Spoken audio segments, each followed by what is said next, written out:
Ketika Gus Dur dilengsarkan dari presiden, yang paling saya kenang dan para ulama seluruh Indonesia, mungkin seluruh dunia mengenang adalah keberhasilan Gus Dur mengelola konflik itu tidak pertumpahan darah. Itu satu prestasi yang insya Allah jadi amal beliau, semoga mendapat ridhonya Allah Subhanahu wa Ta'ala. Karena yang paling dihindari oleh Islam sebisa mungkin adalah jangan ada darah menetes, apalagi hanya demi kekuasaan. Saya akan ngomong sesuai spesialisasi saya, yaitu fikih. Karena saya murid Kiai Haji Maimun Zubair yang bersanad lewat Mbah Karim sampai Mbah Hashim, atau bersanad lewat Mbah Mun, Mbah Zubair, kemudian Mbah Fakih Mas Kumambang, juga teman Mbah Hashim ketika sama-sama ngaji di Mekah. Saya akan mengkagumi Gus Dur dari segi fikih. Ketika Gus Dur dilengsarkan dari presiden, yang paling saya kenang dan para ulama seluruh Indonesia, mungkin seluruh dunia mengenang adalah keberhasilan Gus Dur mengelola konflik itu tidak pertumpahan darah. Itu satu prestasi yang insya Allah jadi amal beliau, semoga mendapat ridhonya Allah Subhanahu wa Ta'ala. Karena yang paling dihindari oleh Islam sebisa mungkin adalah jangan ada darah menetes, apalagi hanya demi kekuasaan. Sehingga Rasulullah SAW sampai berdamai ketika terjadi tarik ulur di Sulhul Hudaybiyah. Saat itu Suhail bin Amr memberi sekian poin yang mendikte Rasulullah, semuanya merugikan Rasulullah. Tapi semuanya merugikan Rasulullah, tidak ada yang menguntungkan sama sekali. Tapi Rasulullah menuruti itu semua demi tidak bertumpahan darah. Padahal Suhail bin Amr zaman itu masih kafir. Sehingga menjadi fikih bahwa perdamaian itu harus kita jaga. Sampai ada ayat wa in janahu lisalmi fajnalaha wa tawakkal 'ala Allah. Jika mereka ingin damai, kamu harus menuruti itu. Sehingga damai itu pula yang zaman era Gus Wahid, ketika beliau menginginkan negara berdasar Islam, itu banyak di buku, termasuk beliau panitia 9 persiapan kemerdekaan, Pebuki, juga tadi Gus Solahuddin cerita. Beliau akhirnya kompromi juga dengan negara yang berbentuk Pancasila. Kemudian itu disosialisasikan era Muktamar Situbondo, yaitu Kiai Haji Ahmad Siddiq, didukung oleh Gus Dur karena zaman itu beliau kalah sepuh sama Kiai Haji Ahmad Siddiq. Jadi itu fikih yang saya menjadikan pengagum Gus Dur, karena ibadah Darul Mafasid Muqaddamun ala Jalbil Masalah adalah ibadah yang luar biasa. Berikutnya saya mohon sama Kiai Haji Solahuddin Wahid berkenan saya cara berpikir begini untuk Gus Dur. Jadi saya ini dari keluarga Kiai, saya juga senasab dengan keluarga Mbah Hashim karena sama-sama turunan Mbah Sambul Lasem. Jadi beliau adalah Abdurrahman bin Wahid bin Hashim bin Asy'ari bin Wahid lagi, terus bin Abdul Halim 2 sampai Mbah Sambu. Kira-kira nasabnya sama dengan saya, dengan Mbah Hamid yang dari jalur itu. Saya mau bercerita begini. Watak seorang cucu itu biasanya mengalir dari pikiran besar mbah-mbahnya atau leluhurnya. Karena setiap mbah-mbahnya pasti berdoa dzurriatan thayyibah, yaitu anak cucu yang baik. Saya sengaja di sini membawa kitab yang ditulis oleh Muhammad Asad Shihab, seorang Libanon. Menulis bahwa Mbah Hasyim Asy'ari adalah terhitung sebagai mujaddid, sebagai pembaharu Islam, setidaknya di Asia sini atau di Indonesia. Di sini ada kitab ini diterjemah beberapa kali, sebagian oleh Kiai Haji Mustafa Bisri, sebagian oleh Kiai Sodik Semarang. Saya punya edisi asli, edisi Arabnya, karena saya dari awal ingin ngaji sama santri-santri Tebu Ireng. Karena buyut-buyut saya itu termasuk gurunya Mbah Soleh Darat. Jadi buyut saya yang di Kudus, Pondok Damaran itu dulu Mbah Soleh Darat pernah ngaji di situ. Dan Mbah Hasyim kecil pernah ngaji sama Mbah Soleh Darat. Dan tentu biasa itu dalam ilmu sanad. Guru-guru saya indukannya di Mbah Hasyim juga pernah ngaji beberapa ulama di Pantura. Dan saya pastikan di antara perilaku atau manhaj Mbah Hasyim adalah, ini saya baca guru-guru beliau, kemudian ada perilaku yang persis ditiru Gus Dur. Jadi itu bukan sekedar bukan sekedar mitos atau kebetulan. Beliau punya pilihan-pilihan yang dipilih sampai akhir hayatnya.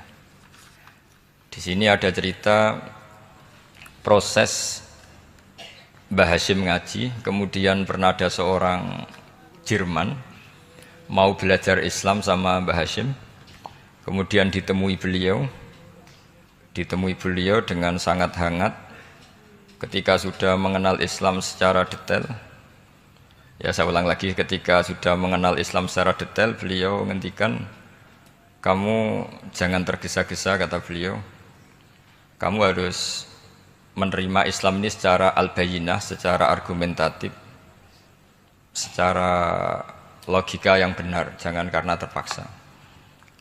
Itu pula yang akhirnya Mbah Hasyim mendorong khurriyatul fikri, orang itu harus merdeka dalam berpikir. Itu pula yang mengilhami Rasulullah SAW ketika Sulhul Hudaybiyah. Orang kafir yang masuk Islam harus dikembalikan ke habitat kafir, karena itu habitat asli, karena rata-rata dulu suku Mekah zaman itu kafir semua. Tapi yang orang Islam masuk kafir harus dibiarkan karena dianggap kembali ke habitat. Tentu semua perjanjian itu merugikan Rasulullah SAW. Tapi yang unik, Rasulullah itu menerima itu semua. Kata Rasulullah, sudah perjanjian itu kita terima saja. Akhirnya perjanjian itu diterima. Kemudian tapi Nabi hanya minta satu hal. Orang kafir Quraisy tidak boleh melarang orang diskusi Islam. Akhirnya mereka diskusi tentang Tuhan, tentang agama, tentang macam-macam. Sehingga mereka akhirnya membandingkan, namanya punya Tuhan batu sama Tuhan yang disebut Muhammad. Tentu mereka masih jangkar pakai nama Muhammad. Mereka diskusi. Kalau kita punya Tuhan berhala, efeknya begini-begini. Kalau Tuhan kita banyak, efeknya gini-gini. Diskusi. Yatafawaduna fil hadis. Mereka diskusi secara terbuka. Terus fama ahadun ya'kilu syai'an illa dakhala fihi. Kemudian seseorang yang berpikir secara benar, yang mengenali Islam, pasti akan masuk Islam. Sehingga karena mereka diskusi bebas tanpa tekanan, akhirnya mereka memilih Islam. Dan setelah mereka Islam, mereka akhirnya ikrar Islam sama ikrar, ya cara sekarang ikrar, kemudian menjadi Muslim. Dan otomatis perjanjian itu dibatalkan. Makanya kata Imam Zuhri, guru Imam Malik, maka nafathun a'zuma fil Islam min sulhul Hudaybiyah. Enggak ada kemenangan Islam sehebat kemenangan dalam Hudaybiyah, yaitu orang berbebas berpikir. Kemudian kebebasan berpikir ini pasti mengarah ke mengaku yang benar, menanggalkan yang salah. Tentu orang dulu mendewa-dewakan Lata Uzza, pokoknya menuhankan makhluk, menjadi sadar bahwa itu aneh. Kenapa kita harus menyembah batu yang dipahat? Kenapa kita harus menyembah makhluk dan sebagainya? Dan akhirnya mereka Islam. Tapi dulu kalau suasana perang itu keinginan orang hanya ingin menang kalah. Jadi yang kafir itu hanya ingin menang. Pokoknya jangan sampai kalah. Nggak pernah berpikir Islam itu apa. Di mana-mana perang itu ya pikirannya menang kalah. Tapi setelah nggak ada perang, meskipun segala perjanjiannya merugikan Islam, orang akan berpikir secara objektif. Makanya fama ahadun ya'kilu syai'an illa dakhala fihi. Tidak ada seseorang yang berpikir tentang Islam kecuali akhirnya masuk Islam. Sehingga itu disebut maka nafathun a'zuma fil Islam min sulhul Hudaybiyah. Enggak ada futuhat yang sebesar sulhul Hudaybiyah. Ya, kitab ini namanya Wadi'ul Labinat Istiqlalil Indonesia. Mungkin santri Tebuireng mungkin lebih tahu ya, karena harusnya lebih tahu. Jadi kalau tahunya baru sekarang ya rondo innalillahi wa inna ilaihi rajiun. Jadi saya tidak perlu bangga lebih tahu, karena memang seharusnya Anda lebih tahu. Kalau tidak ya keterlaluan. Ya namanya itu Wadi'ul Labinatil Istiqlal al-Indonesia. Ini saya baca, tapi ini demi Gus Dur, artinya bahwa pilihan-pilihan itu mulai ada zaman Mbah Hasyim Asy'ari. Saya baca satu-satu ya, mulai kredibilitas ilmu beliau, karena dalam Islam itu harus ada sanad. Saya pernah ditanya seorang ilmuwan, Pak Bahak, kenapa Islam itu harus ada sanad? Kita kan orang cerdas kan bisa berpikir sendiri, ngapain nunggu pikirannya orang-orang gitu. Terus saya bilang agama itu agamanya Allah dan Rasul. Kalau pikiran kamu namanya agama kamu, bukan pikiran agama kata saya.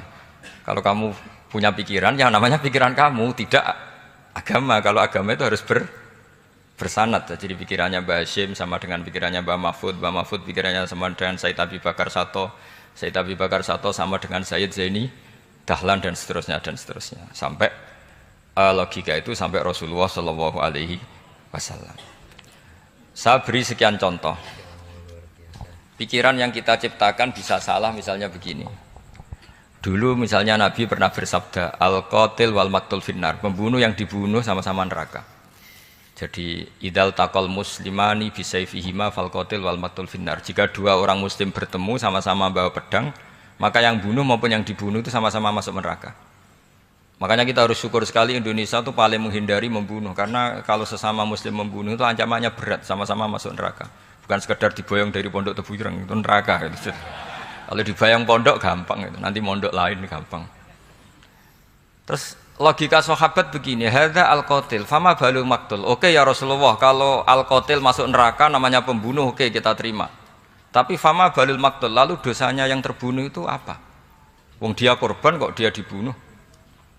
Apa jawabannya Rasulullah Shallallahu Alaihi Wasallam? Jawabannya innahu kana harison ala qatli sahibi. Sebetulnya dia juga mentalnya pembunuh, cuma nasibnya terbunuh. Jadi seperti misalnya sampean hasut saya, itu nggak perlu disakeni. Sebenarnya sampean yang inginnya ya menggusur saya, cuma nasibnya tergusur gitu. Makanya kalau ada orang rebutan pacar kok kalah itu udah usah disakeni. Sebenarnya mentalnya dia perebut gitu. Cuma nasibnya kalah gitu loh. Jadi apa ya? Ya tadi. Ya ini penting ya, penting sekali. Itu jadi sebetulnya ketika duel itu semuanya kan mentalnya pembunuh. Maka dia nasib saja sebagai maktul, tapi mentalnya pembunuh. Karena dia mentalnya, niatnya, komitmennya pembunuh, maka dia sama-sama di neraka.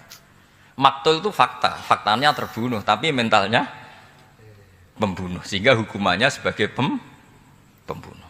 Sama kalau sampean berebut itu mentalnya ya perebut, cuma nasibnya kalah atau terebut. Itu soal nasib. Ini saya baca dulu ya guru-guru Mbah Hashim supaya clear. Selama ini yang dikenal kan beliau ngaji sama saya Mahfud, saya Khotib Minangkabau. Ini di kitab ini. Saya baca sesuai harokat yang ada di kitab ini. Nanti kalau sampean tidak cocok karena beda madhab, ya nggak apa-apa, asal pinter saja. Karena baca kitab itu unik. Kadang-kadang satu guru sama guru yang lain itu beda-beda. Dan biasanya guru itu nggak mau kalah. Mbah Mun tuh sering cerita, ada kiai maknani wati ini lan wit alu. Itu muridnya gerutu karena pernah mondok itu kok nggak gitu. Pak guru, di kitab saya maknanya itu pohon elu. Lah iya cung, wit elu kena gua alu kata guru. Gurunya karena gurunya nggak mau kalah. Gitu. Ada yang guru itu salah baca wal jarodin lan lawang. Muridnya enggak terima. Pak Yai saya pernah ngaji itu maknanya walang. Lah iya walang sing ning lawang cung. Itu memang kasus makna-makna di Jawa itu banyak itu. Karena awalnya memang wis rodok bodoni.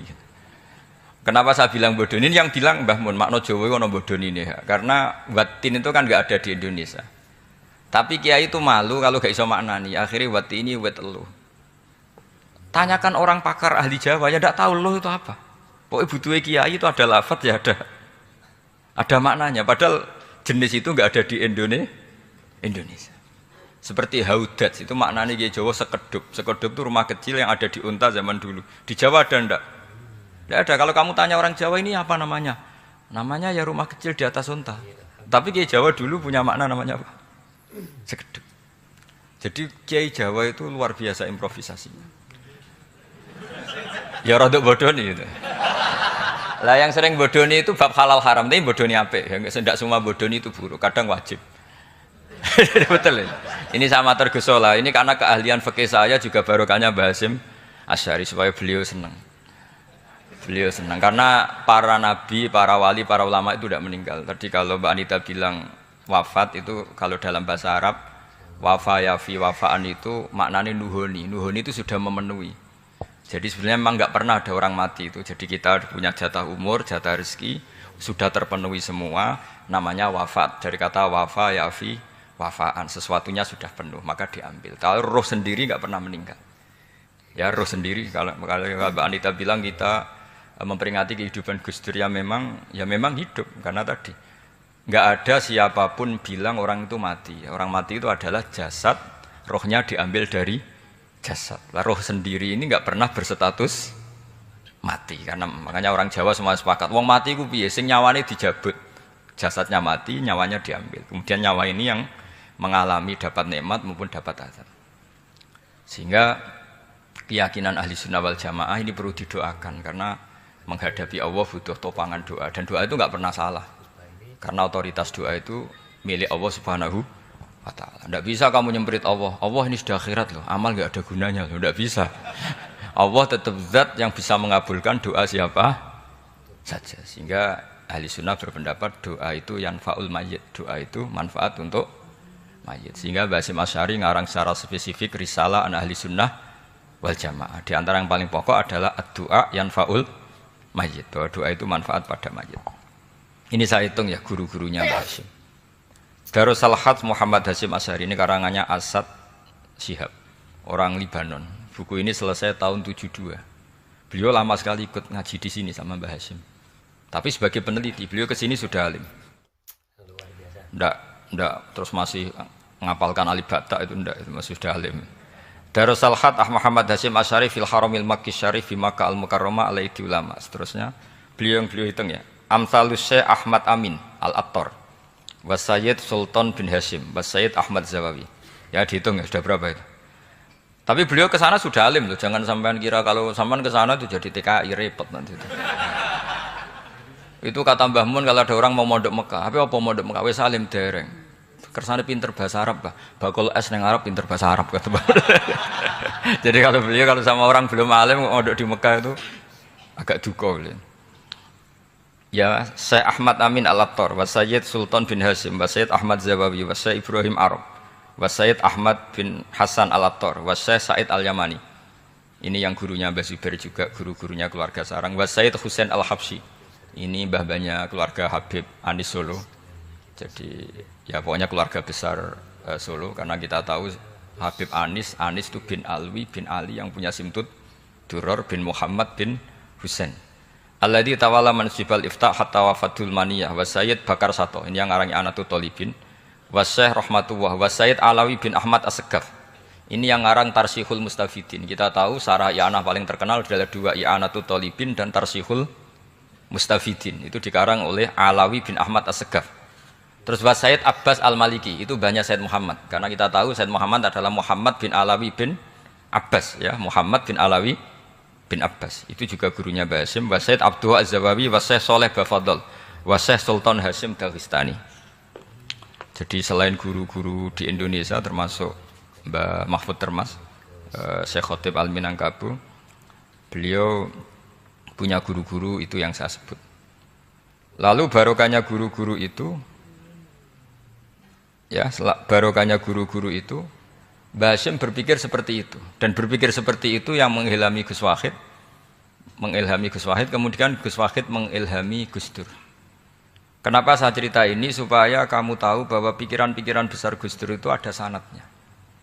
Jangan sampai kamu berpikir Gus Dur cerdas, muka kan delok film lah, terus gue delok film kan ya repot gitu.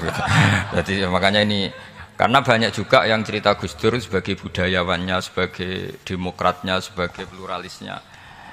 Yang cerita itu kan sudah ada, masa saya disuruh cerita itu lagi?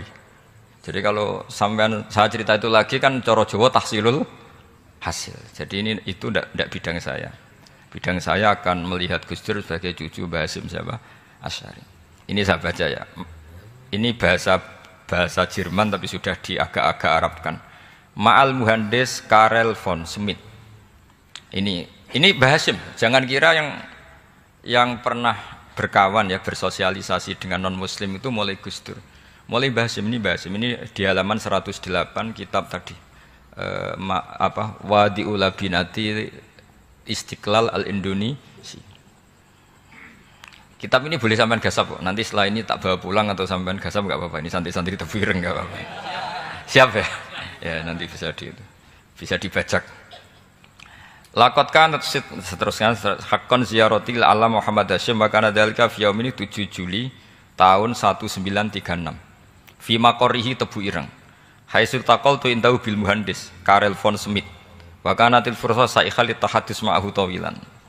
Terus setelah itu ini ceritanya muallif menangi Mbah Hasyim diskusi sama orang orientalis. Ini kata muallif wa hadhil uqdatu takunu aqidatan wa hiya uqdatul mustasyrikin fa kullu shay'in ya'ti minal ghurbiyin wal irobiyyin wa Eropa ya'tabirunahu dasisah. Jadi zaman itu Mbah Hasyim itu sering punya tamu dari Eropa, dari barat, dari macam-macam. Sumastatrodal muhandis terus seterusnya sampai nah ini cerita saja betapa Mbah Hasyim itu perkawanannya luas sekali. Terus ini cerita akhirnya orang ini sampai masuk Islam. Ketika masuk Islam di antara pesannya Mbah Hasyim, saya ulang lagi, di antara pesannya siapa? Mbah Hasyim itu beliau bilang kamu harus dipikir-pikir lagi katanya. Itu kan satu kearifan Mbah Hasyim ini saya baca karena saya takut ditegur ini. Saya juga nunggu surat kok tidak datang-datang ini kok. Supaya cepat selesai. Ini bebas.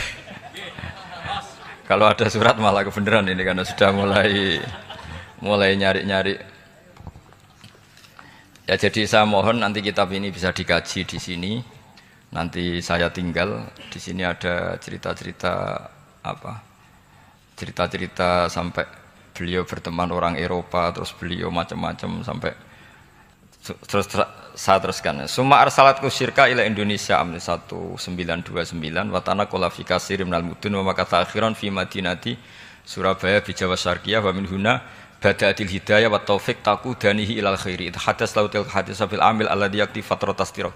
Jadi orientalis tadi ketika berteman Mbah Hasyim lama-lama tertarik oleh Islam. Ketika mulai tertarik dengan Islam wa sya'ara bil istiqra aruhi wal amnit tam wa kaifa ya'budu rabbahu ibadatan haqiqiyah.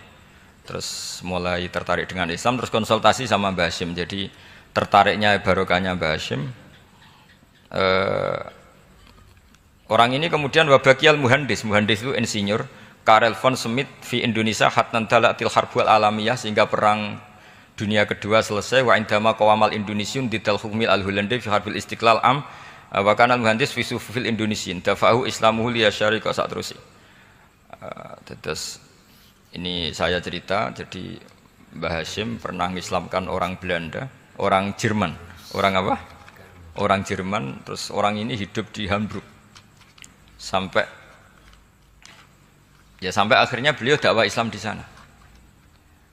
Jadi ini penting ya supaya sampean tahu bahwa Tebu Ireng mulai dulu adalah komunitas internasional. Ya, Tebu Ireng mulai dulu adalah komunitas internasional. Jadi terus ketika ngadepi Indonesia yang dijajah,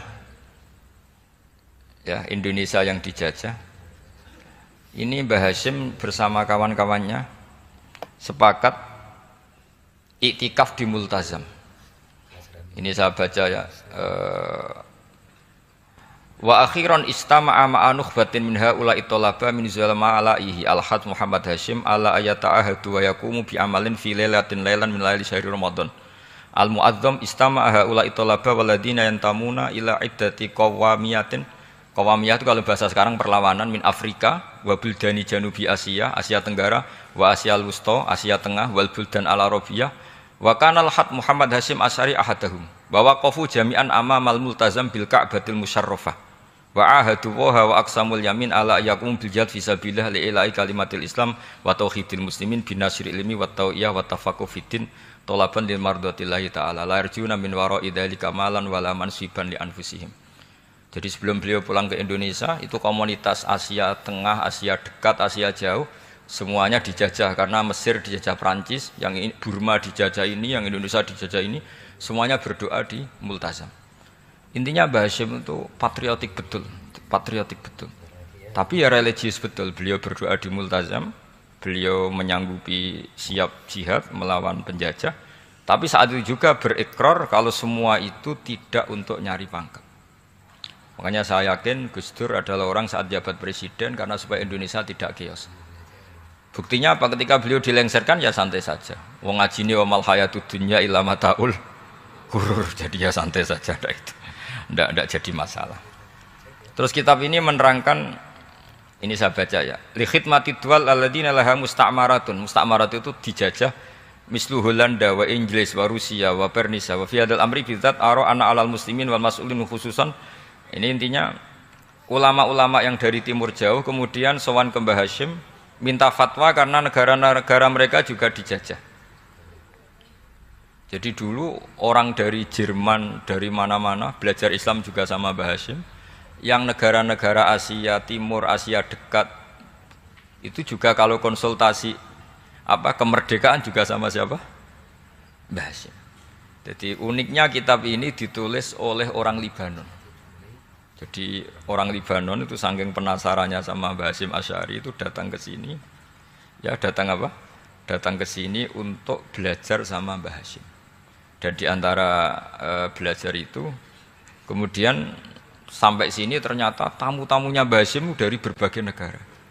Mulai yang konsultasi cara memerdekakan negaranya karena mengalami dijajah sampai cara belajar Islam yang benar, termasuk tadi yang Karel von Schmidt tadi yang masuk Islam karena konsultasi sama Mbah Hashim, padahal dia orang Jerman. Terus di antara kelebihannya Mbah Hashim ini juga ditiru Gus Dur, wal haju Muhammad Hashim la yajidu kharajan ayuna kisau sami' wal mukhatab bal yurahibu bidzalik. Mbah Hashim orang yang enggak tersinggung ketika pendapatnya ditentang atau digugat oleh lawan bicaranya. Beliau santai, tidak terus ya tidak berontak, ya santai aja. Enggak terus angger dibantah, membantah kiai kualat, enggak itu enggak ada sanadnya. Nah ini saya pastikan ya bahwa kehebatan Gus Dur itu kita enggak lepas dari barokahnya siapa? Mbah Hashim. Sekali Rasulullah sallallahu alaihi wasallam sebagai sayyidul khalqi, sayyidul anbiya al mursalin, beliau yang ngakui ana da'watu Ibrahim wa bisyaratu Isa. Aku hebat ngene iku barokah dongane Nabi siapa?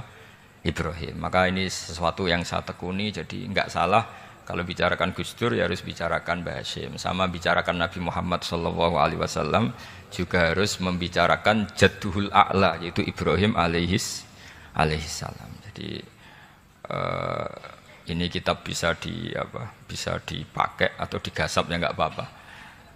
Artinya gini, gasap itu kalau saya ada ridho jadinya gasap, kalau ridho ya jadinya boleh. Dan menjadi gasap kalau nggak dipelajari. Ya, jadi kalau mau enggak terus tinggo jimat itu kita Gus Bah sakti, wah ya repot makanya ini. Nah kalau dipakai itu gasap. Tapi kalau nanti didiskusikan sama teman-teman, kemudian menjadi baik, menjadi luar biasa, saya ikut ngamal. Terus saya ulang lagi, saya teruskan. Ittisolatuhu. Ittisolatu itu komoditas beliau.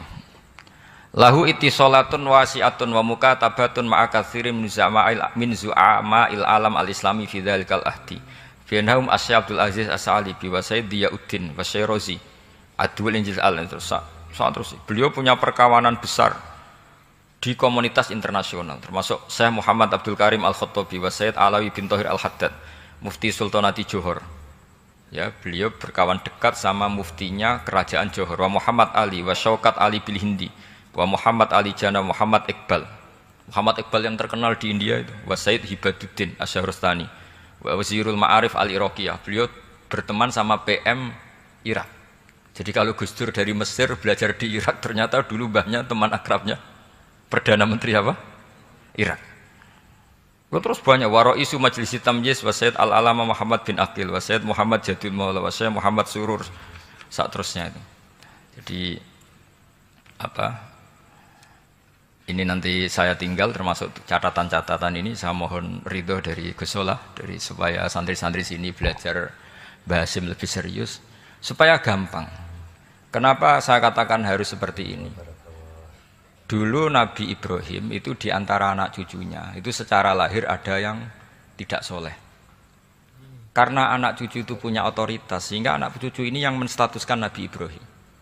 Sampai Allah sendiri yang meluruskan pengklaiman itu, yaitu ada ayat maka anak Ibrahimu Yahudiyah wala Nasranian, karena ada orang yang bernama Yahuda bin Yakub bin Ishak bin Ibrahim. Karena Yahuda punya pola tertentu dalam beragama, terus seakan-akan mbah-mbahnya paling ya begitu. Akhirnya Ibrahim pernah disetatuskan sebagai Yahudi. Sampai Allah sendiri yang ngendikan maka anak Ibrahimu Yahudiyah wala Nasrani. Sampai datang Rasulullah SAW yang memaklumatkan saya juga cucu Ibrahim orisinil. Dan saya pastikan Ibrahim itu bukan Yahudi tapi bapak tauhid. Semenjak itu Ibrahim dipulihkan namanya, bukan Yahudi tapi bapak tauhid. Yaitu diistilahkan Nabi millata abikum Ibrahim, semua tauhid adalah nginduk kepada Nabi siapa? Ibrahim. Nah saya ingin santri-santri Tebu Ireng misalnya nanti suatu saat jadi komunitas internasional, jadi orang keren komunitas internasional, itu bukan karena ingin gaya-gayanan terkenal, tapi ingin niru Mbah Hasyim bahwa itu awal dakwah Anda fil alam. Semua alam ini tentu butuh tauhid, butuh kebenaran, bukan gagah-gagahan sebagai orang populer. Terus persahabatan yang luas, misalnya Anda khusyuk terus kuper, wah ratau kancanan wong hampir jadi wali gini terus kuper. Mungkin Anda tidak akan jadi wali karena sanadnya Mbah Hasyim itu perkenalannya luas. Sementara kamu milih kuper, gak pernah berteman orang, tapi sanadnya sampai Mbah Hasyim itu membingungkan sanad itu. Wong Mbah Hasyim tidak gitu kok kamu nyanatkan begitu. Jadi kalau santri Tebu Ireng mulai sampai neng kamar, terus ngobong dupo, terus menterkenalkan diri jadi wali. Gitu. Nanti tonggo kamu ngira itu produk Mbah Hasyim karena kamu santrinya. Kan dianggap cerminan gurunya sampai Mbah Hasyim. Nah kalau ada yang teman-teman gitu harus dimaklumatkan itu sanad mungkotek. Bahwa sanad itu tidak benar. Ini kapan ini ditegur? Ini saya sudah mulai menunggu. karena ya repot ini kalau kelamaan ini nanti itu. Terus ini khazanahnya Mbah Hasyim. Khazanah itu ya perpustakaan kalau sekarang. Maktabatuhu. Tu'addu maktabatul khat Muhammad Hasyim Asy'ari min aghnal maktabat likhtiwaiha ala anfasil kutub. Jadi ini kadang harokatnya ya beda dengan bacaan saya, sama nanut bacaan saya saja. Di sini ditulis anfusil kutub. Selalu saya baca anfasil kutub karena maknanya kitab terbaik. Kalau kitab terbaik bacanya bukan anfus tapi apa? Anfas. Ya nanti kamu debat sendirilah sama teman-teman ini bacanya apa. Karena ini kadang harokatan. Kalau kadang harokatan repot, ape bantah itu kadang sungkan mbek sing aran, orang bantah kadang beda. Lah supaya selamat, iki ora saleh mualif, khotote sing goblok biasanya gitu korban. Biasanya gitu kalau untuk menyelamatkan kiai itu, oh ini yang ngetik yang salah. Padahal kadang kiai ini barang ya rodok salah tapi ya sembol. Daripada suudzon sama kiai kan mendingan sama pengurus. Ya gitu ya sepakat ya. Jadi ya sudah terus. Ya saya baca. Tu'addu maktabatul khat Muhammad Hasyim Asy'ari min aghnal maktabat likhtiwaiha al anfasil kutub al ilmiyah al islamiyah. Jadi kalau tadi yang diceritakan para kawan-kawan Gus Dur suka baca. Itu Mbah Hasyim itu kitabnya banyak sekali dan semuanya kitab terbaik. Min matbu'atin baik yang dicetak wa makhtutatin baik yang masih tulisan tangan. Athariyatin qadimah baik kitab-kitab yang sudah hampir punah karena saking lamanya. Wa tadummu hadil maktabah jullal kutub al muallafah wal lughat al arabiyyah wal indonesia wal jawiyah wal malaysia wa ba'dal lughat al ajnabiyyah al ukhra. Jadi zaman Mbah Hasyim itu perpustakaannya sudah ada bahasa Indonesia, bahasa Jawa, bahasa Malaysia, bahasa Inggris. Itu yang nulis orang Libanon. Sampai santrinya Mbah Hasyim tidak tahu innalillahi wa inna ilaihi rajiun. Maka ini yang kepertobatan ya saya kasih. Jadi ini saya biasa guyon, kesulitan ini guyon sama santri saya tidak midatoni kiai, jadi ini guyon sama santri. Itu separuh sahabat hampir mayoritas ya Rasulullah kita semua ingin kita dulu yang meninggal karena engkau begitu penting. Maka jangan meninggal dulu, kita yang meninggal. Kalau kita yang meninggal itu enggak apa-apa, tapi kalau engkau penting jangan meninggal. Tapi ada saja sahabat, tidak seperti itu. Saya suka Rasulullah meninggal dulu. Alasannya masuk akal. Biar Allah menyaksikan saya kama usaddikuhu hayyan usaddikuhu maitan. Allah biar menyaksikan saya iman kepada Nabi ketika masih hidup. Dan saya buktikan setelah mati pun, setelah meninggal pun, setelah wafat pun, iman. Jadi ternyata baisnya itu Supaya orang tahu bahwa iman kita kepada Nabi itu iman yang super. Sehingga ketika beliau sugeng ya kita iman, setelah wafat juga kita iman. Kai usaddikuhu maitan kama usaddikuhu hayyan. Supaya saya mentasdikkan beliau setelah meninggal sebagaimana kita mentasdikkan beliau saat masih hidup. Dan ternyata Allah ridho dengan perkataan sahabat itu. Kenapa Allah ridho? Karena menjadi pelajaran bagi orang-orang yang ditakdir gak menangi Rasulullah Shallallahu Alaihi Wasallam. Tetap mereka ini. Jangan kayak setan. Setan itu kurang ajar betul oleh iblis itu. Masyhur itu. Iblis itu nangis-nangis neng Nabi Musa. Iblis itu takutnya sama Allah itu luar biasa. Sampean kalah. Iblis itu setiap ketemu malaikat karena dia ngerti alam gaib, mesti apa itu? Kama sali syaitani itqala lil insani kfur falamma kafara qala inni bari'um minka inni akhafu wa rabbal alamin. Jadi setan iblis itu paling sering bilang inni akhafu wa rabbal alamin karena iblis itu tahu surga, tahu neraka, tahu kekuasaannya Allah. Jadi takutnya sama Allah luar biasa. Makanya setiap dia mengajarkan kekafiran, setelah orang itu kafir gimana? Inni bari'um minka inni akhafu wa rabbal alamin. Saking takutnya sama Allah, suatu saat iblis ini datangi Nabi Musa. Karena tahu Nabi Musa itu kalimullah. Orang yang bisa komunikasi langsung dengan Allah. Ya Musa ya kalim Allah, saya ini makhluk. Saya takutnya sama Allah luar biasa. Tolong rayukan Allah supaya nerima tobat saya. Karena dirayu terus lama-lama Nabi Musa bilang, oke, tak rayukan Allah. Sama Allah. Karena Musa kekasihnya, ya Allah, iblis ini ingin tobat. Tolong dikasih hak tobat. Kata Allah, oke. Dia bisa tobat. Asal mau sujud di makamnya Nabi Adam. Karena kesalahannya dia gak mau sujud sama Nabi.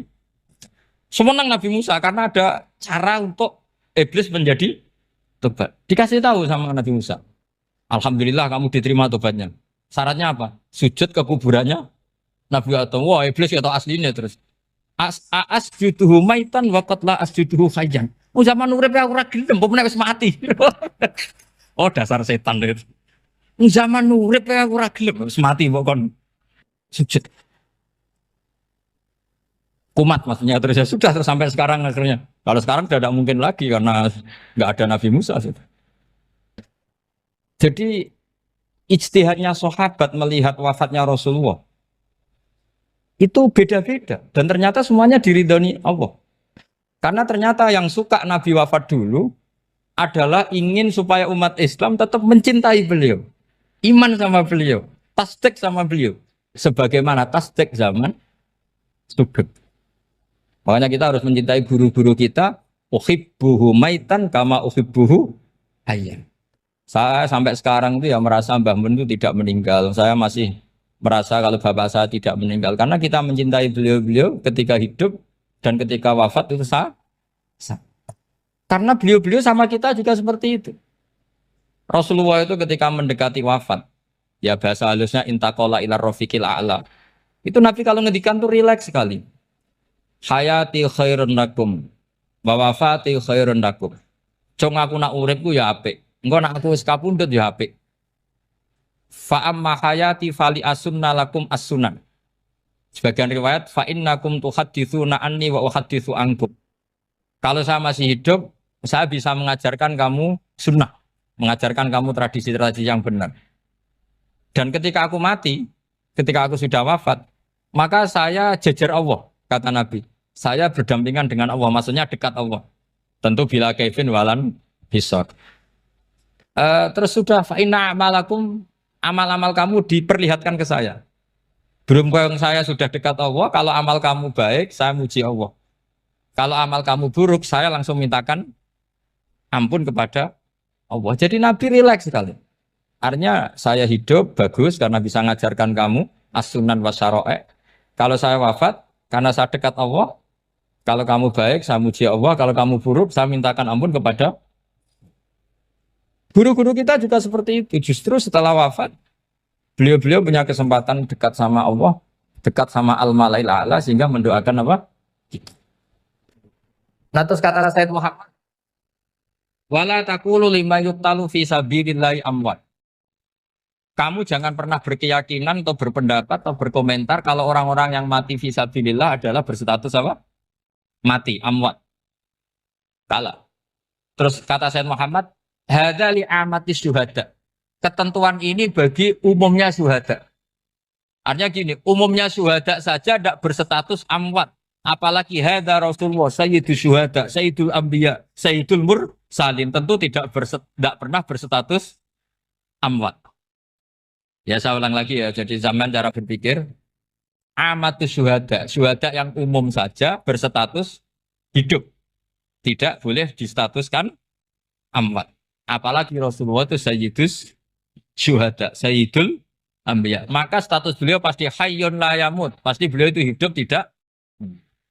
Dan karena beliau itu asfaq, sangat sayang kepada kita, sebagaimana zaman beliau hidup itu sayang kepada kita, sampai nangis-nangis minta hak syafaat, maka setelah meninggalkan pun beliau pasti sayang kita dan pasti berusaha supaya kita diampuni oleh Allah Subhanahu wa ta'ala. Sehingga ada sahabat yang tadi berpendapat kalau saya nggak masalah Nabi wafat dulu. Supaya Allah menyaksikan saya usaddiquhu maitan kama usaddiquhu hayyan. Jadi ini cerita ya, cerita sudut-sudut pandang. Fikih itu penting sekali. Kata Sayyid Ali yang Shahibu Simtud Durar itu, wabihi qiwamus syariah. Yang bisa mengawal syariat itu hanya fikih. Fikih itu ya kalau yang paling gampang untuk kita misalnya punya Fathul Qorib, Fathul Mu'in, Fathul Wahab. Tapi yang faham betul, mesti faham itu ngelotok, setengah hafal. Jangan bawa kitabnya tok, yang penting sekian semester terus selesai. Itu sama-sama dosa, itu dosennya ya dosa, mahasiswanya juga dosa. Karena sudah terlanjur sarjana agama, ternyata nggak bisa, itu kan mendingan ndak sarjana agama. Itu saya tak cerita sama Kiai Roba, itu ada fatwa Kiai, Kiai juga wali. Suatu saat ada penyanyi dangdut top terkenal di Indonesia itu. Itu nyanyi dangdut. Ya penyanyi ya dai. Entah itu hakikat entah majas tidak tahu. Itu Kiai itu fatwanya lucu. Kalau kamu datangi dia pas main dangdut masih saya beri izin. Tapi kalau datangi dia pas pengajian itu tak larang kan. Kan santrinya jadi eskal. Ini pas pengajian dilarang, pas dangdutan kok malah dapat izin. Tapi bukan berarti halal ya, dapat izin. Dapat izin kan potensinya bisa karena dilarang lah ya tetap belerot. Terus suatu saat si santri ini setengah wali, tidak wali tapi setengah. Lama-lama itu memahami gurunya. Memahami gurunya ternyata sirinya begini. Kalau seorang penyanyi yang tidak pernah ngaji, kemudian ngomong agama, itu potensinya itu fadallu wa'adallu, sesat dan menyesatkan. Tapi kalau dia sedang nyanyi dangdut, penyanyinya cowok, sama jangan bayangkan dangdut putri, enggak, itu cowok sudah tua lagi. Jadi potensi halalnya ada lah maksudnya untuk, tapi tidak alat musiknya, orangnya. Tapi kalau dia nyanyi, itu paling dosanya hanya nyanyi. Saya ulang lagi, murid tadi akhirnya paham kalau datangi pengajian itu artinya ikrar kalau dia seorang dai atau seorang yang layak ngomong apa? Agama. Itu lebih bahaya karena kita santri, apalagi kita doktor atau MM terus ngekrori orang yang nggak jelas asal usulnya. Tapi kalau nyanyi kan nyanyi saja. Sehingga itu menjadi fikih. Bahaya terbesar dalam fikih adalah apa? Mengkaji fikih tidak dari ahlinya. Ya saya ulang lagi ya, mengkaji fikih tidak dari apa? Ahli. Nah kenapa demikian? Begini, saya beri contoh. Ilmu fikih itu tentu pertama dari Rasulullah SAW. Kemudian bersanad sampai kita, atau kita sampai Rasulullah. Itu ngalami sekian ijtihad yang tidak mudah. Saya beri sekian contoh. Dulu Imam Syafi'i itu sukanya sama guru yang miskin, ya karena rata-rata santri juga miskin. Jadi mesti ngidolakan guru yang miskin, karena sesama miskinnya harus berkoalisi. Tapi akhirnya gurunya Imam Syafi'i itu miskin sekali. Namanya Muslim bin Khalid Az-Zanji itu miskin, Sufyan As-Tsauri miskin, Sufyan bin Uyainah miskin. Setelah ngaji di Medina itu Imam Malik itu kaya. Pas itu Imam Malik sudah kaya. Setiap ketemu Imam Syafi'i dikasih uang. Sampai ketika Imam Malik itu bilang, kamu sudah alim, ilmu saya sudah habis, kamu ngaji sama yang lain. Sama siapa? Kata Imam Malik, orang yang sealim saya sudah meninggal, namanya Abu Hanifah. Tapi dia punya murid, namanya Muhammad bin Hasan Asy-Syaibani. Kamu ke sana. Terus Imam Malik datang ke Baki. Dulu Baki itu pasar rental, ya Grab lah kira-kira sekarang. Untuk mengumumkan siapa kafilah yang mau ke Irak. Kita ya Imam Malik dibayari sama Imam Malik. Ini yang antar ke Irak, ke Muhammad bin Hasan Asy-Syaibani. Imam Malik mulai ngeper. Guru saya yang miskin tidak pernah nyangoni, guru-guru saya yang kaya sering nyangoni. Mulai memasalahkan kiai miskin gitu, kira-kira seperti itu mulai masalah. Setelah datang ke Irak di Muhammad bin Hasan Asy-Syaibani itu si Muhammad bin Hasan Asy-Syaibani itu kalau ngitung uang itu di meja tamu. Jadi punya emas lantaan, punya uang. Kira-kira kalau Indonesia punya rupiah, punya dolar, dihitung itu di ruang tamu. Kata Imam Syafi'i, saya dengan Imam Malik saja nggak seret, ini lebih kedonyan lagi kiai. Ngitung uang itu di ruang tamu. Terus akhirnya si Muhammad bin Hasan Asy-Syaibani ini ahlul usul, dia pakar usul. Kamu heran sama saya? Iya, kiai kok kedonyan. Dia ngomong gitu. Tapi kata Muhammad bin Hasan Asy-Syaibani, kalau kiai tidak boleh kaya, itu tak kayak nawang fasik. Dan gue demenan, gue mabuk. Oh jangan, nanti dipakai maksiat. Tengjenengan mawon kersane digetoat. Berarti kiai oleh sugih, pun angsal-angsal. Semenjak itu jadi satu fikih bagi Imam Syafi'i. Ternyata kalau mengharamkan kiai sugih berarti membolehkan yang fasik sugih. Kalau yang fasik sugih bisa dipakai i'anah alal maksiat. Semenjak itu mindset pikiran Imam Syafi'i rubah. Saking rubahnya sampai beliau berpendapat orang bisa beli Alphard, kok beli carry itu haram. Bisa jadi bupati kayak Pak Roba, kok jadi RT haram. Soalnya gitu. Bisa keren Kak Gus Bak, kok jadi orang pendengar haram. Pokoknya haram terus. Karena dalil beliau al-Islam ya'lu wala yula alaih. Coba sampean ridho misalnya jadi orang Gresik dipimpin orang yang enggak sholat, ridho ndak? Ndak. Atau sholat tapi enggak bisa ngaji, ridho ndak? Ketika yang bisa ngaji berpotensi jadi buba, terus keterusan. Karena Imam Syafi'i keterusan, ya umatnya keterusan. Akhirnya orang-orang Syafi'i itu politikus rata-rata. Ya, makanya sama jangan kaget sama Baruba. Kakak saya wakil bupati ini. Putranya Mbah Mun ada yang wakil apa?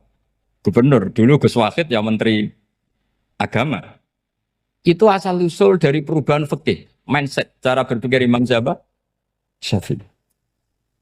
Jadi dulu itu fikih ditemukan itu jelimet, ada perdebatan. Itu tidak hanya pada level ulama. Pada level Nabi pun ada perdebatan. Jadi jangan kira Nabi itu tidak debat, ya debat. Nabi itu asal seangkatan itu mesti debat, termasuk debat dengan malaikat. Jadi kalau perlu ya debat sama apa? Karena malaikat itu kan lugu itu gak iso mikir. Karena kalau malaikat iso mikir bisa jadi rektor. Nanti kasihan Pak Salam ini. Malaikat gak boleh jadi rektor. Malaikat Israel itu nggak tahu etika. Jadi beliau ketika mau membunuh, mencabut nyawanya Ibrahim datang, ya Ibrahim saya ini disuruh nyabut nyawa kamu. Kata Ibrahim, wah kamu itu pasti salah. Kamu tahu saya siapa? Saya ini Khalilur Rahman, kekasih Allah. Masa kekasih membunuh yang dikasih? Ini nggak benar, logika itu nggak benar. Pasti kamu salah. Karena Israel itu tidak bisa debat. Ketika ditanya, hal ra'aita khalilan yumitu khalilah, masa kekasih membunuh yang dikasih? Saya ini Khalilur Rahman. Masa Allah mencintai saya kemudian membunuh saya, itu logika agak benar. Tidak keliru, kamu itu keliru. Israel akhirnya terbang lagi. Ya Allah, katanya logika saya ini salah. Karena masa kekasih membunuh yang dikasih. Karena Israel nggak pernah sekolah, nggak pernah sekolah. Nggak bisa dia jawab. Akhirnya diajarin Allah. Dah kamu bilang gini ke Ibrahim. Hal ra'aita khalilan yakrahu ayyalqa khalila. Masa kekasih tidak siap ketemu yang dikasih. Dibalik logikanya. Akhirnya datang lagi ke Israel. Kata Allah begini. Masa jenengan kekasihnya tidak siap ketemu yang kau kasih. Oh ya oke mati gak apa-apa. Jadi ilmu itu ngalamin perdebatan. Jadi saya datang murni karena Kiai Mas Buhin, bukan karena MC. Itu dosa besar kalau saya datang karena MC. Karena saya punya kewajiban yang lebih besar. Jadi yang bisa mengalahkan adalah a'dzama minhu, yang super besar kira-kira. Karena jelas ada riwayat inna min abaril birri silatar rojuli ahla wuddi abi. Ya, inna min abaril birri silatar rojul ahla wuddi abi. Di antara kebaikan yang sangat baik adalah seseorang menyambung teman bapaknya. Padahal sampean kan nggak mungkin teman bapak saya. Teman saya aja nggak mungkin, nggak level apalagi bapak saya kan. Jadi malah mohal itu. Saya berkali-kali cerita di mana-mana cerita, fikih itu harus dievaluasi. Karena ini masalah furu'iyah. Saya berkali-kali cerita di mana-mana cerita. Hukum berteman orang fasik gimana? Pasti orang jawab haram karena takut ketularan orang fasik. Tapi kalau dibalik, hukumnya bina orang fasik gimana? Ya baik, umatnya Nabi. Bisa bina kalau berteman. Kamu bisa bina orang fasik tanpa berteman? Gak bisa. Jadi kalau dibalik, hukum berteman orang fasik gimana? Haram. Hukumnya bina orang fasik? Baik. Bisa bina kalau berteman. Berarti berteman orang fasik? Ya terus nanti pada level lapangan sih gampang. Kalau yang soleh membina yang fasik dan yang fasik ketularan yang soleh, maka ternyata kalau yang soleh ketularan fasik ya berarti ternyata buruk. Tapi kan hukum masa nunggu kenyataan kan jadi nggak hukum. Di mana-mana hukum itu kan ada asumsi karena ini masalah ijtihad. Nah itu yang dilakukan para ulama kita. Jadi sampean harus mengkaji fikih secara detail karena tidak hanya kita yang khilaf. Nabi-nabi juga khilaf dalam menentukan dakwah ilallah. Wali-wali kita kayak Abdul Hasan Asyadili sama Sayyid Abdul Al-Haddad itu juga. Imam Ghazali ya khilaf. Imam Suyuti itu kalau ketemu Al-Qastolani itu saling tidak nanya, saking nggak cocoknya. Masyhur itu. Jadi ulama ora cocok. Bedanya nak saiki perkara partai. Kalau orang dulu enggak. Karena pakai asumsi. Pakai asumsi karena memang susah. Enggak misalnya memang tak bedai, tak beri yang di enggak misalnya ada orang rukuk kemudian kentut. Itu sholatnya batal apa enggak? Enggak, jawab saja. Enggak, orang sholat kemudian pas rukuk kentut atau kelihatan auratnya, sholatnya batal apa enggak? Batal. Itu keliru nih sampean, itu salah dosennya mesti itu. Pertanyaannya gini, yang dikatakan sholat itu kan akwalun wa af'alun muftatahatun bitakbir muftatamatun bitaslim. Lalu ketika sampai ruku apa sudah namanya sholat sehingga kamu katakan batal? Namanya sholat aja belum kok sudah kamu katakan batal gitu.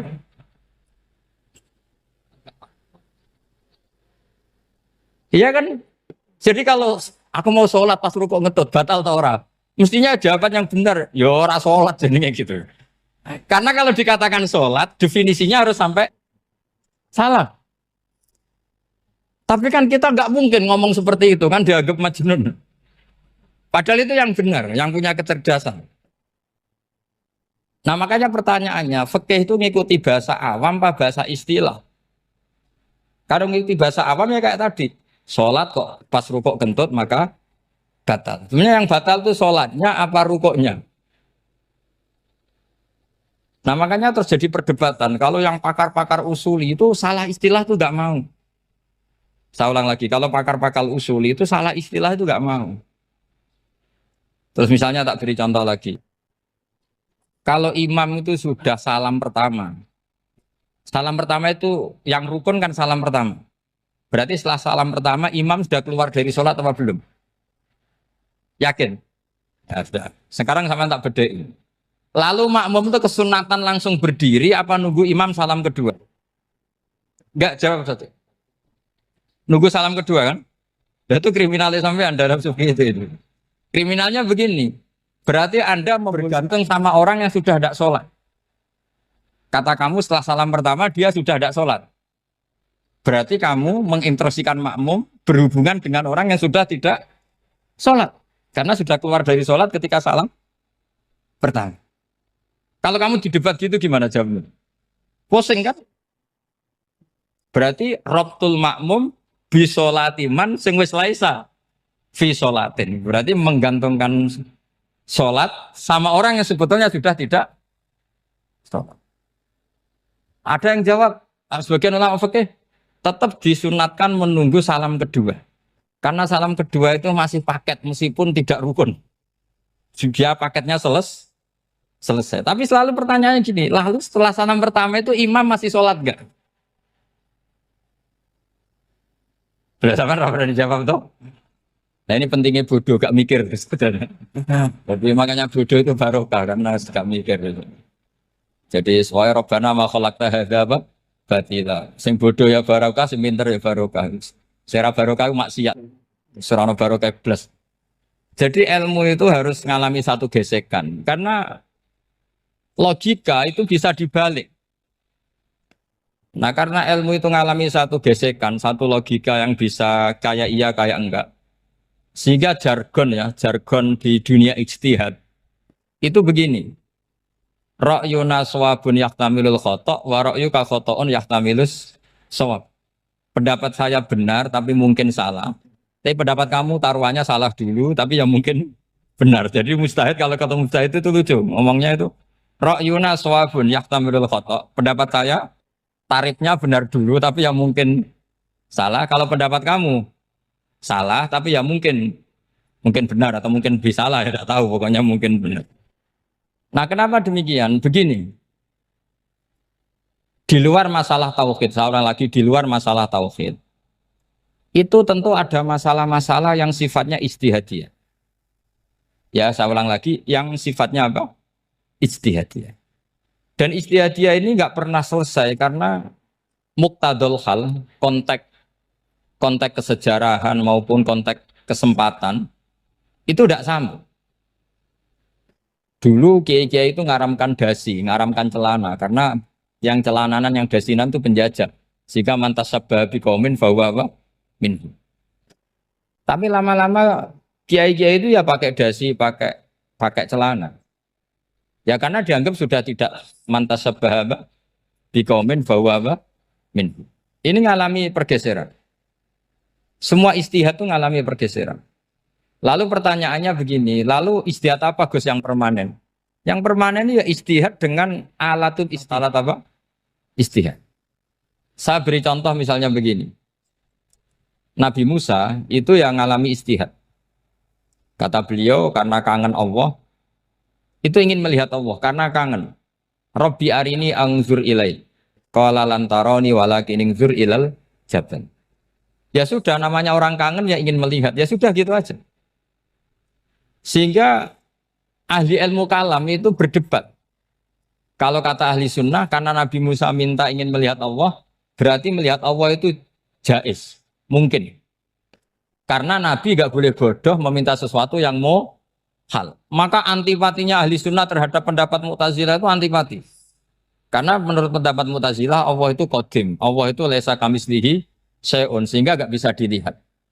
Pertanyaannya adalah berarti Nabi Musa meminta sesuatu yang mau hal. Itu bodoh sekali sampai nggak tahu mana mau hal, mana apa jaiz. Makanya kata Imam Ghazali, masa Nabi Musa yang Nabi nggak tahu kalau melihat Allah itu mau hal.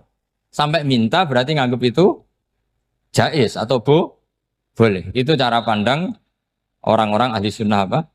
Wal jamaah. Tapi tetap saja sebagian ulama itu ya balelo. Yang kayak Mu'tazilah itu ya balik loh. Cara berpikir pokoknya itu karena kangen, bukan karena mungkin atau tidak mungkin. Jadi nggak mungkinnya tetap tidak mungkin. Terus mereka dalil la tudrikul absar wa huwa yudrikul absar. Nah sudut pandang ini akan terus. Ada seorang wali ditanya, kalau kamu di surga ingin melihat Allah apa enggak? Jawabnya enggak. Kenapa ya? Kasihan Allah. Terus kenapa ya? Unazzihu dzalikal jamala an-nadhari misli. Saya tidak ridho Allah yang hebat, yang keren, kemudian sing delok di rumah aku wong resik. Koyo gak ngergani pangeran. Sebenarnya sing delok Allah ben golongane Nabi Muhammad, Nabi Ibrahim, kowe ora usah ngilangi keren. Maksudnya itu. Jadi ada ulama itu jadi wali kalau sholat itu karena di soft belakang. Tapi jangan ditiru. Itu kan nggak lazim ya. Lazimnya kan afdhalus shufuf as-saful awal. Ketika ditanya, kenapa kamu kalau sholat di belakang? Cek GR koyok wani suwan pangeran gue ngarep. Aku sungkan dadi gue gulir. Kalau sampean kan karena males bukan karena sungkan. Jadi itu artinya rasa ya. Makanya nggak bisa, nggak ada istihad itu tidak mungkin karena perasaannya orang itu beda-beda. Itu Sayyid Abdul Al-Haddad itu kalau ngendikan masyhur. Man da'a li dzalimin bil baqa faqad ahabba yusawwah fi ardi. Orang yang mendoakan orang fasik masih hidup, gak mati-mati, itu berarti suka kalau Allah dimaksiati di buminya. Wong fasik kelakuannya rak maksiat, nak mbok dongakno mari. Itu berarti kamu ingin Allah didurakani terus menerus karena si fasik masih hidup. Tapi kalau Abu Hasan As-Sadili cara ngendikan gini, kalimatnya persis. Man ahabba alla yusawwahu fi ardi faqad ahabba alla tadhara maghfiratuh. Orang yang ingin dunia ini steril, gak ada maksiat, maka sama saja berkeinginan tidak melihat luasnya maghfirahnya Allah. Sama-sama wali besar. Tapi cara pandang hubungannya dengan Allah seperti itu. Jadi mau tidak mau, istihad itu mau tidak mau. Makanya tidak usah dipertentangkan misalnya cara berpakaian, cara apa. Yang penting sesuai aturan Islam ya sudah. Karena ini urusan rasa. Urusan apa? Rasa. Itu Syekh Hasan Basri itu sering jagongan sama Robiah Hadawiyah. Itu secara fikih salah. Tapi pas itu ulama fikih ditanya, kenapa Anda tidak komentar terhadap dua wali besar yang sering ketemu? Andai kan semua santri seperti itu akan saya halalkan, karena nggak mungkin punya nafsu. Sehingga fikih dulu memang masih asli. Kamu lihat di takrib misalnya, lelaki melihat perempuan itu nggak boleh kecuali sekian alasan. Termasuk boleh itu litaklim karena mengajar atau lil muamalah. Ini yang mulai masalah. Ada warung kopi, penjaganya cantik, santri-santri ngopi. Ini lil muamalah kan kasus ini. Mau disalahkan pada takbirnya, mau dibenarkan ini jelas fasik kan, jelas fasik. Maksudnya sudah fasik sebelum itu ditambah itu, jadi fasiknya permanen. Nah pertanyaannya adalah, kalau kamu ngajar mbak-mbak, kemudian hafal yang cantik yang enggak, itu taklim lin nazar apa nazar li taklim? Itu taklim apa modus? Makanya kalau ngopi cari bakul yang cantik, itu muamalah untuk nazar apa nazar untuk muamalah? Loh kalau saya ngopi dengan kiroba pasti halal. Karena begini, berjalan saja, bareng capek, nggak tahu itu warungnya siapa, terus berhenti ngopi. Kebetulan bakulnya cantik. Nah itu mungkin halal, karena kan saya tidak milih-milih. Ingin ngopi kebetulan bakulnya cantik. Kalau kamu kan nggak apal daftarnya. Wah itu mesti haram itu, mesti haram itu. Karena berarti kan kamu menjadikan ngopi ini modus. Gue jagani nak takok pangeran. Lo kok nazar? Muamalah Gusti, muamalah. Itu mesti modus. Maka fikih itu harus dikawal oleh tasawuf. Kalau ndak, semua hukum fikih bisa diakalin. Makanya Imam Bukhari punya satu bab namanya Kitabul Khiyab. Bab mengkhilaf fikih. Beliau itu antinya sama Abu Hanifah itu luar biasa. Nggak ada ulama dibenci Imam Bukhari kayak Abu Hanifah. Masyhur itu. Untungnya beliau nggak menangi Abu Hanifah. Kalau menangi geger terus ini. Bisa bahsul masail terus ini. Itu Abu Hanifah itu ulama yang suka khilah. Khilah itu ngerekayasa hukum. Misalnya begini. Saya ini puasa agak lemes. Ujian agak lemes. Apalagi kiai serapati di duit santri beling-beling lemes ini. Apa mangan itu kan, poso-poso kok mangan kan gak keren. Supaya saya bisa makan dan halal, saya bisa ngajak kiai robai ya jalan-jalan. Jalan-jalan nyari yang jarak 2 marhalah. Ya sudah. Terus bisa makan. Kalau ditanya Allah kok makan? Musafir. Jadi bolehkah insya'us safar menciptakan pergi demi untuk supaya boleh iftar? Boleh enggak cara jenengan? Enggak boleh, alasannya apa? Kan pergi. Perginya juga enggak maksiat. Itu khilaf. Tapi Sayyid Muhammad, Abu Yasin Muhammad, Muhammad bin Alawi, Sayyid Muhammad, itu membela Abu Hanifah. Artinya membela jangan semua khilaf itu diharamkan. Karena itu cara, saya ulang lagi, karena itu cara untuk mengawal bahwa hukum Allah itu luas. Karena kalau nggak ada khilaf itu ya kita kesulitan. Kita kesulitan. Misalnya begini, ini penjelasannya, makanya kita harus sering mendengar. Saya itu dulu masih sangat fikih itu protes, kenapa ada puluhan polisi wanita? Itu kan pekerjaan cowok ya, pekerjaan pria. Tapi setelah mendapat penjelasan dari polisi itu alasannya masuk akal, Gus. Kadang-kadang orang nakal itu menyembunyikan narkoba itu di alat wanitanya. Itu kalau semua lelaki polisi kayak jenengan itu kan masalah itu. Sehingga memang harus ada polisi wanita karena sebagian pengedar narkoba itu perempuan dan menyembunyikannya di tempat itu. Kalau semua polisi cowok kan nggak kebayang. Sehingga kita akhirnya mendengar membolehkan polisi itu wanita. Ada wilayah yang harus wanita. Begitu juga ada pertanyaan, kenapa sih dokter kandungan itu cowok? Saya punya banyak santri yang muhibin saya itu dokter kandungan. Tak tanya, kamu itu kok cowok kok jadi dokter kandungan? Kan pekerjaannya seperti itu. Dia jawabnya lucu. Dari 10 yang tes jadi dokter kandungan, itu yang cewek itu lulus 2. Yang cowok lulus semua. Karena ketika cewek dites melihat ketuban pecah darah itu langsung pingsan. Sehingga yang secara psikologi dablek itu kan memang lelaki. Jadi serawongnya sewakit santes. Kadang nggak lahir-lahir dinteni nang jopo rokokan santai. Itu kalau cewek yang jadi dokter kandungan itu nunggu jam 11, jam 4 sudah pingsan. Nah ini cerita, bukan berarti saya menghalalkan enggak. Kita harus mendengar, saya ulang lagi, kita harus apa? Dan itu setelah mendengar itu nanti jadi disiplin ilmu, yaitu namanya fikih. Karena ilmu fikih itu sebetulnya gampang. Sampean kalau ngaji i'anah, itu kelihatan fikih itu gampang karena ada logika yang terbangun. Misalnya begini, orang kalau tawaf itu disuruh agak jauh dari Ka'bah. Jangan sampai nginjak sadarwan. Karena sadarwan itu pondasi itu ikut Ka'bah. Kenapa begitu? Ya jenenge ra muteri Ka'bah, ide-ide Ka'bah. Jadi sebenarnya sederhana logikanya. Sing jenenge muter itu di luar itu kita muter. Nah kalau nginjak pondasinya namanya gak muteri Ka'bah tapi ide-ide Ka'bah. Ya jadi sederhana sebetulnya ya masuk akal. Jadi fikih itu tidak ada yang iskal, sebetulnya masuk akal. Tapi karena kita nekuni itu tidak serius, maka terus jadi paradok. Saya beri contoh lagi, ini sebagai penghormatan saya sama Kiai Mas Bukin, karena ini sudah namanya fakih. Kalau ada ayam jago ditabrak truk, terus kejet-kejet, adekan dibiarkan pun mesti mati. Karena gerakannya sudah harokatul masbuh. Terus kamu sembelih, itu halal apa enggak? Enggak jawab, ayam jago loh. Kalau kamu katakan halal, dia sudah tidak punya hayatun mustaqirroh, kehidupan yang permanen. Andai kan kamu biarkan pun 1 menit lagi meninggal.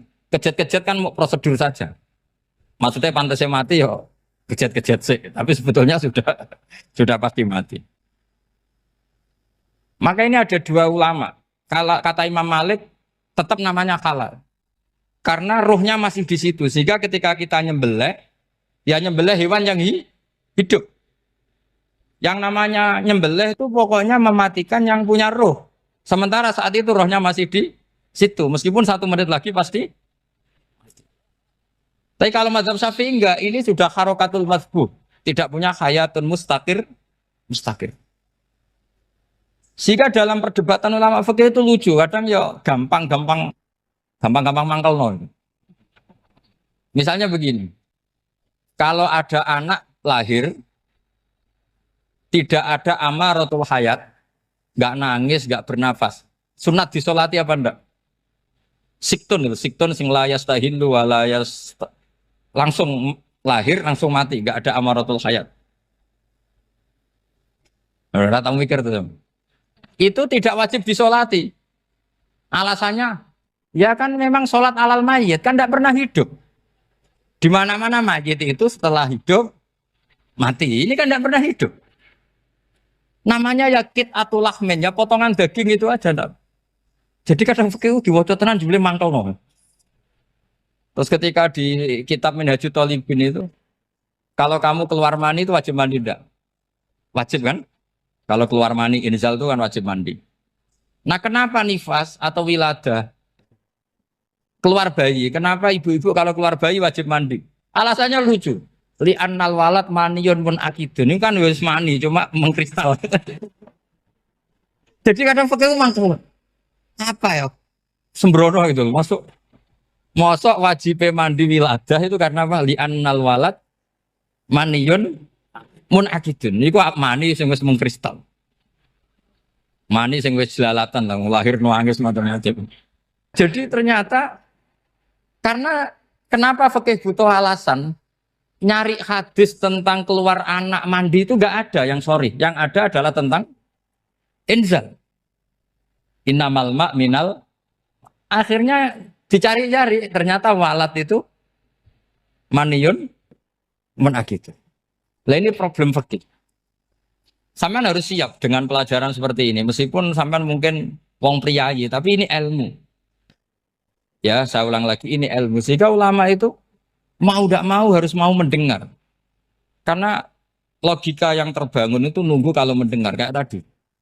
Nabi malaikat Israel baru sadar, masa kekasih bunuh yang dikasih. Masuk akal juga Israel. Kalau sama sampean sih nggak nerima tetap selonang-selonang ini masalah Ibrahim, Khalilur Rahman. Sehingga kita di alasan fikih itu harus kita dengar. Saya dulu itu, saya sampai sekarang itu sama kalau bayi lahir masih sudah berbentuk bayi, saya sendiri berpendapat sebaiknya disolatin. Kalau sudah berbentuk bayi, meskipun tidak nangis, tidak ada amaratul hayat. Kan yang digugurkan itu wajibnya, bukan masalah boleh dan tidak. Itu banyaklah perdebatan ulama di bab itu.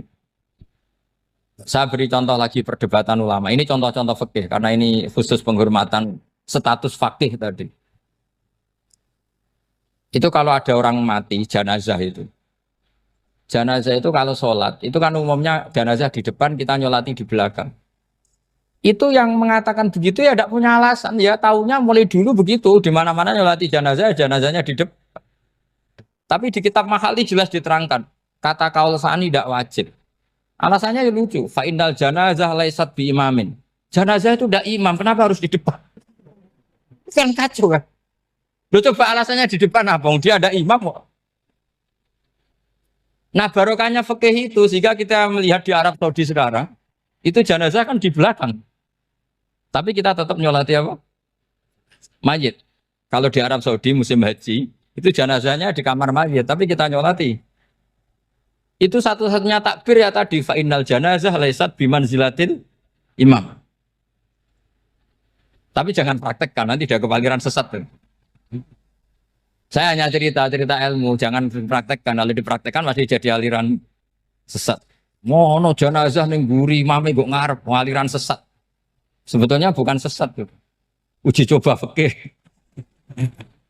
Ya karena tadi fa innal janazah laisat bimanzilatil. Bukti lagi kalau sampean sholat ghaib. Sholat ghaib ini misalnya mayitnya di Surabaya, boleh enggak sholat ghaib di sini? Terus jenazahnya di belakang kamu apa depan kamu? Nah ini kan fikih itu pokoknya gitu. Makanya standar furu'iyah itu susah. Karena perdebatannya itu mirip-mirip. Kayak iya, kayak tidak, kayak. Makanya dulu zaman sahabat, ada sahabat itu mencintai Rasulullah. Senengannya sowan. Bukti cinta sowan. Banyak juga yang sahabat bukti cinta Nabi itu tidak pernah sowan. Alasannya ganggu. Kenapa kamu jarang sowan Nabi? Saya sering jamaah sama Nabi, saya tidak pernah sowan. Kenapa? Ganggu. Biar Nabi kalau di rumah sama anak istrinya, saya tidak mau ganggu.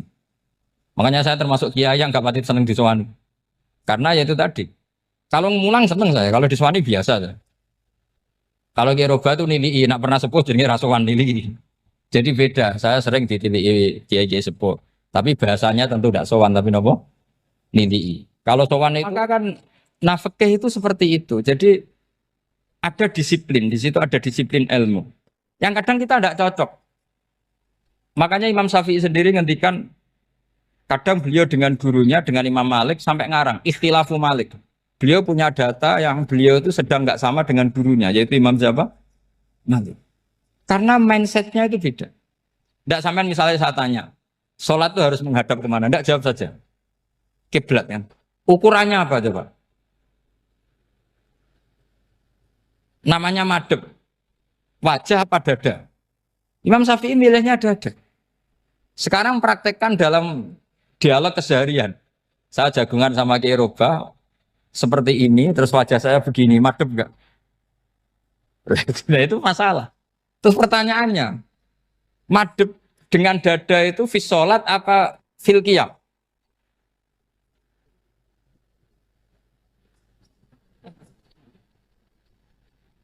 Loh enggak, kalau fis sholat pas sujud dada kamu madep mana coba? Kamu enggak pernah mikir kan? Ya madep pakai dada itu kan kalau berdiri, kalau rukuk sama sujud.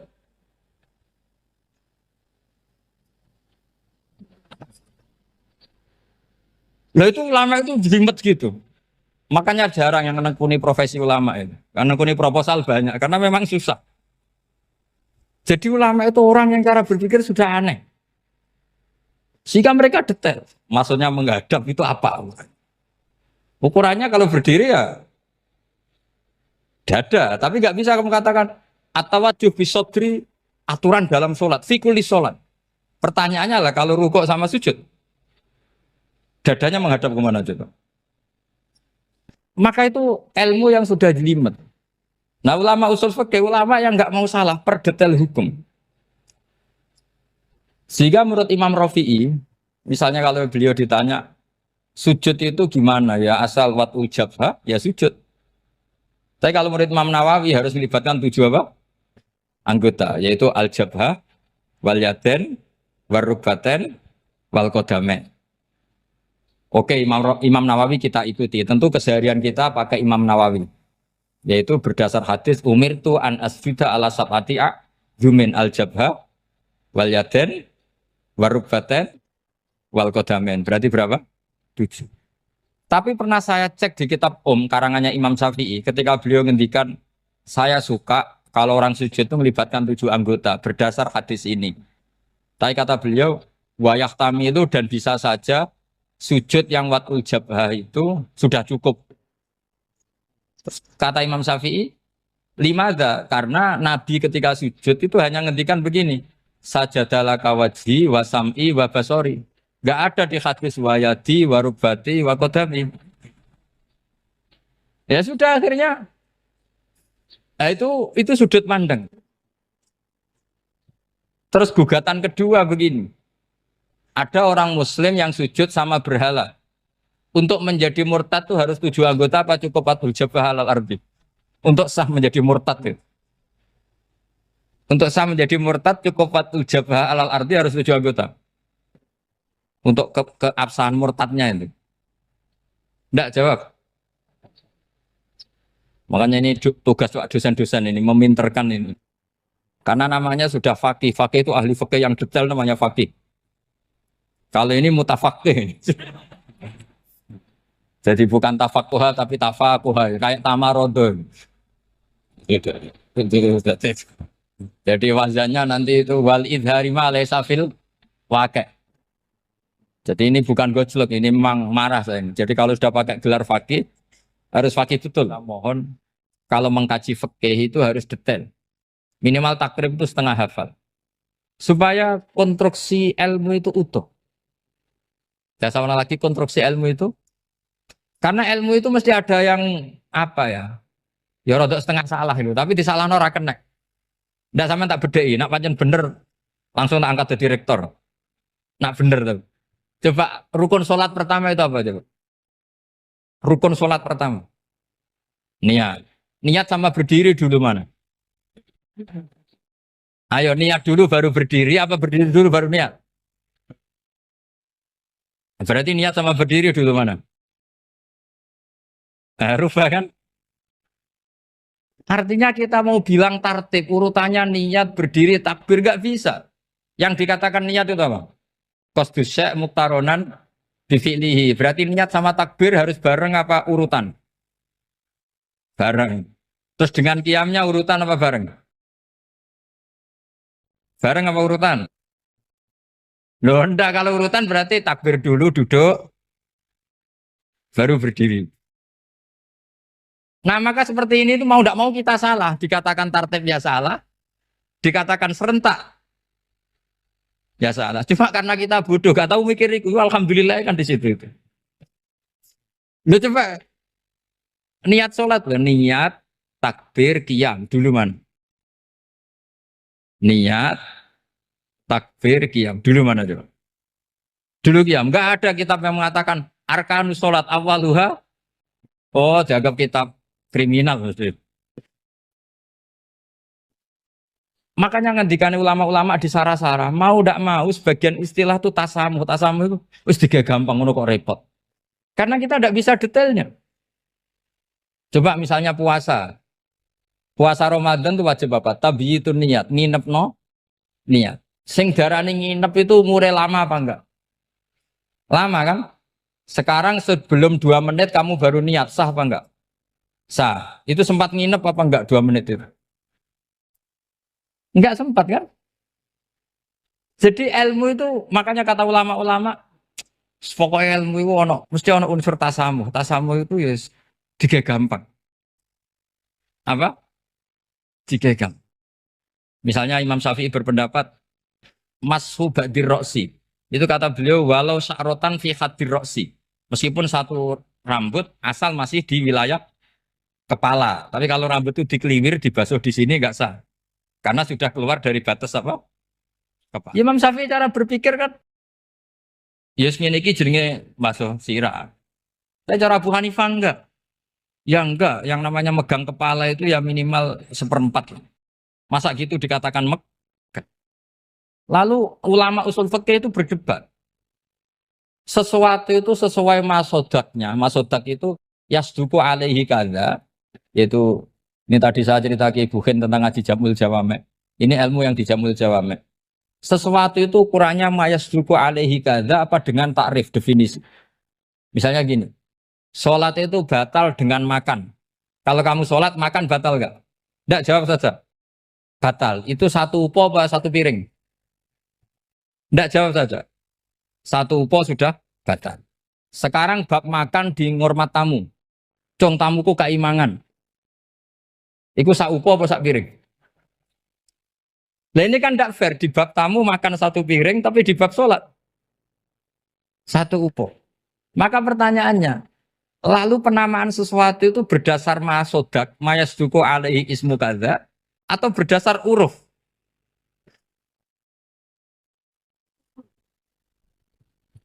Ukurannya apa coba? Maka terus jadi perdebatan. Nah ini di sini ini pentingnya ulama karena ya sekarang saya bedai sekarang. Cengkeh itu wangi apa enggak? Kategorinya cengkeh. Wangi kan kalau orang bikin kue tar pasti pakai apa? Cengkeh. Pakai wedang ronde supaya manis, apa wangi dikasih apa? Cengkeh. Nah itu saya berkali-kali cerita, pernah mau dipikirkan orang Islam itu nggak boleh rokok karena dianggap pakai apa? Mewangi karena ada apa cengkeh. Tapi terus didebat, kalau gitu berarti orang Jumatan sunat rokok karena Jumatan disunatkan pakai pewangi. Wah itu kan akhirnya tuh, wah iya repot ya. Jadi kalau cengkeh kamu kategorikan wewangen, yang orang Islam nggak boleh rokok karena pakai cengkeh yang wangi, konsekuensinya orang Jumatan sunat rokok karena berarti di masjid pakai apa? Pewangi. Kan sesat semua ya, jadi itu ilmu.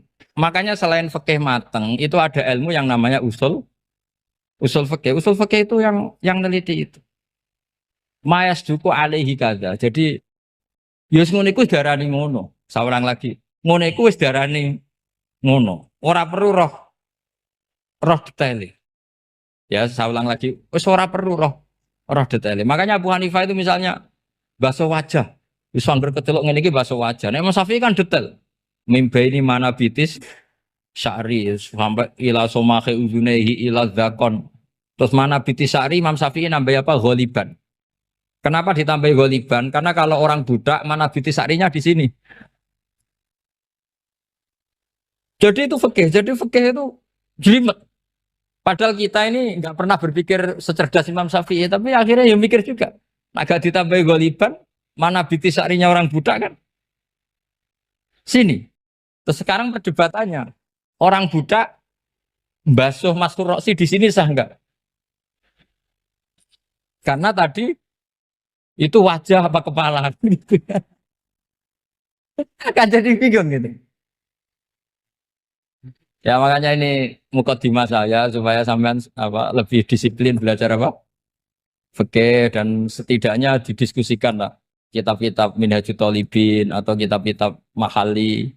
Karena di situ nanti ada perdebatan.